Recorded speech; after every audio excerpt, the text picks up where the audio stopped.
Hello दोस्तों, मैं हूं खुशबू और आज मैं लेकर आई हूँ स्पोकन इंग्लिश रिलेटेड एक टॉपिक।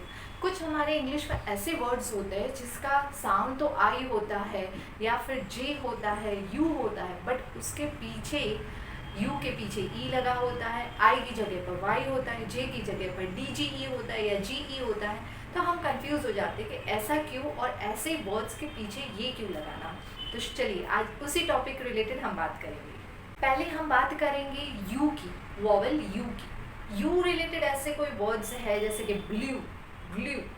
सिंपली अगर हम लिखे तो जी एल यू होना चाहिए, बी एल यू होना चाहिए, लेकिन वॉवल यू कभी लास्ट में अकेला नहीं होता, इसलिए उसके पीछे कंपलसरी एक साउंड ऐड होता है। जैसे कि ब्लू है तो B L U E, glue है तो G L U E, cue C U E, true T R U E. ठीक है, अगर यू आता है साउंड लास्ट में तो उसके पीछे आपको वर्ड में लिखते वक्त ई ऐड करना है। इस तरह से वी साउंड का होता है, जैसे कि एग्जांपल है गिव, लिव, लव। अब लिखने में अगर हम साउंड में देखते हैं तो सिंपल हमें लगेगा कि लव वर्ब है, ठीक है, लेकिन जब उसका लिखना आता है तो एल ओ वी ई आ जाता है। उसी तरह से गिव, ग व, गी व, उसी तरह से जी आई वी ई। लेकिन हमें वी साउंड जब होता है तो उसके पीछे हमें ई कंपलसरी लगाना है। जैसे कि यू में आपको ई लगाना होता है पीछे, उसी तरह से वी साउंड वाला जो एंड आता है तो उसके पीछे आपको ई कंपलसरी लगाना है। अब हम बात करते हैं आई साउंड की। अगर कोई भी इंग्लिश वर्ड में आई साउंड लास्ट में आ रहा है तो वो रिप्लेस हो जाएगा वाई से। एग्जाम्पल है क्राई। सुनने में तो आपको ऐसा ही लगेगा कि लिखना है सिंपली के आर आई या तो सी आर आई, है ना, फ्लाई, एफ एल आई, लेकिन एक्चुअल वर्ड हमें लिखते वक्त आई को रिप्लेस करना है वाई से। क्राई में C R Y, fly F L Y, spy S P Y.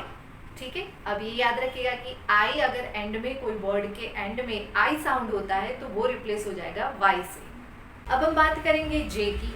अगर जे साउंड आता है एंड में, कोई भी इंग्लिश वर्ड के एंड में जे साउंड आपको सुनाई देता है तो आपको रिप्लेस करना है। इसमें दो टाइप है। अगर शॉर्ट वॉवल का कहीं पर यूज हो रहा है, जैसे कि कोई वर्ड में जे साउंड के आगे ई आ रहा है, ए आ रहा है, यू आ रहा है, तो आपको डी जी ई कर देना है। सिर्फ एक शॉर्ट वॉवल अगर कोई भी जे साउंड के आगे आता है, एक शॉर्ट वॉवल, तो उसके पीछे जे के बदले आपको रिप्लेस करना है डी जी ई। एग्जाम्पल है जज।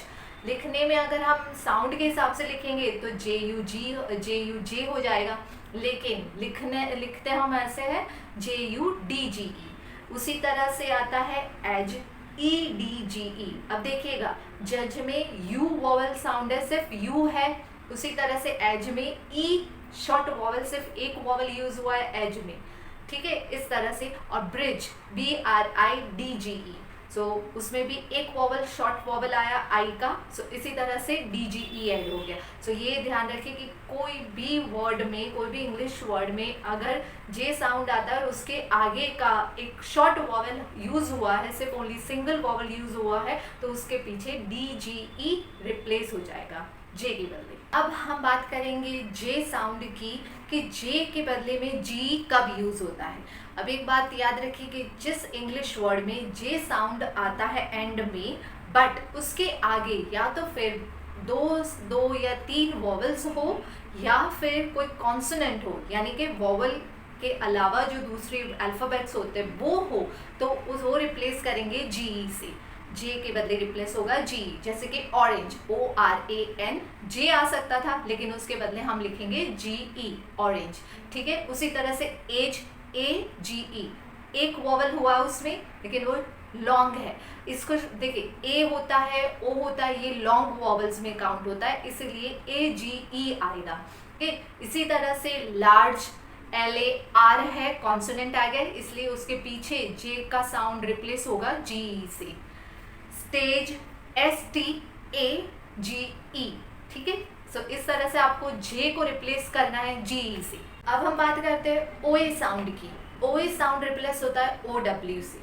ओ ए साउंड हमेशा इंग्लिश वर्ड्स में या तो फिर वो बिगिनिंग में आएगा या फिर मिडल में आएगा, लेकिन लास्ट में अगर वो साउंड होता है ओ, तो वो रिप्लेस हो जाता है ओ डब्ल्यू से। एग्जाम्पल है स्नो, एस एन ओ होना चाहिए या ओ ए होना चाहिए, लेकिन वो साउंड ओ ए का हो रहा है, इसलिए वो रिप्लेस हो जाएगा ओ डब्ल्यू से। मतलब स्नो का हो जाएगा word S N O W. इसी तरह से low L O W, grow G R O W, crow C R O W.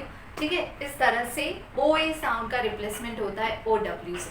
अब मैं आपको पॉइंट सिखाती हूँ कि ये सारे रूल्स कब होंगे। इंग्लिश का जो वर्ड्स है वो ही वर्ड्स में ये जो रूल्स है वो काउंटेड होंगे। अगर इंग्लिश ओरिजिन जो वर्ड्स है वो ओरिजिनल इंग्लिश नहीं है, लैटिन है, फ्रेंच है, स्पेनिश है, ग्रीक है, ये सारे जो वर्ड्स है उसमें अगर कोई ऐसे साउंड्स आते हैं जो ओरिजिनल नहीं है तो उसके पीछे A E V U single last में साउंड में ऐड हो जाता है। सो आपको अगर ऐसी कोई भी कंफ्यूजन है तो वो दूर हो जानी चाहिए कि अगर वो साउंड इंग्लिश रिलेटेड है तो ये जो मैंने रूल्स बताए वो उसमें काउंटेड होंगे, ना कि अगर उसका ओरिजिनल कोई और है तो उसके अपने रूल्स होते हैं।